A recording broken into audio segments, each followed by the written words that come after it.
హరహర మహాదేవ. యూనివర్సల్గా అందరూ కూడా ప్రేయర్ చేస్తారు ఆ పరమేశ్వరుడిని ఆరాధన చేయడానికి ఓం ప్రథమం. మనం కైలాస మానస సరోవర యాత్రకి వెళుతున్న దారిలో మీరు అలా చూస్తూ ఉంటే ఓంకారం కనిపిస్తుంది. నా చేయి స్ట్రేట్గా చూడండి, అదే ఓం పర్వతం. ఆ ఓం పర్వతం దర్శనం చేసుకోవడానికి ఎన్నో జన్మల పుణ్యఫలం ఉండాలి. మనకి వెదర్ సపోర్ట్ చేయాలి, అలాగే భగవంతుడి యొక్క కృప కూడా ఉండాలి. ఇక్కడికి రావాలంటే మనం చాలా సెక్యూర్గా కూడా రావాలి. ఇది అంతా కల్పించింది మనకి బిఆర్ఓ. కల్పించడం ద్వారాగా మనం ఈరోజు ఇక్కడి వరకు చేరుకున్నాం, దర్శనం చేసుకున్నాం. మీ అందరూ చూస్తారని చెప్పేసి ఆ యొక్క వీడియోని కూడా చేయడం జరుగుతుంది కూడా.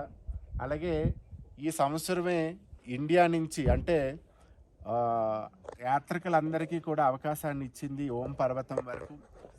నెక్స్ట్ ఇయర్ నుంచి కైలాస మానస సరోవర యాత్రకు కూడా ఆ కొండ యొక్క దర్శనాన్ని కూడా మనకి చేయడానికి అవకాశాన్ని కల్పించడం జరుగుతుంది. అందువల్ల భగవంతుడి కృప ఎప్పుడు మనకు ఉండాలి. ఎన్నో జన్మల ఫలం ఉంటేనే ఆ కైలాసనాథుని దర్శనం మనకి ఈరోజు జరుగుతుంది.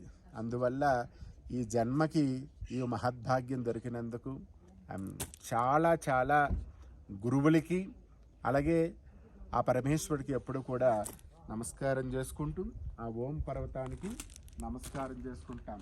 హర హర మహాదేవ శంభో శంకర నమో నమః.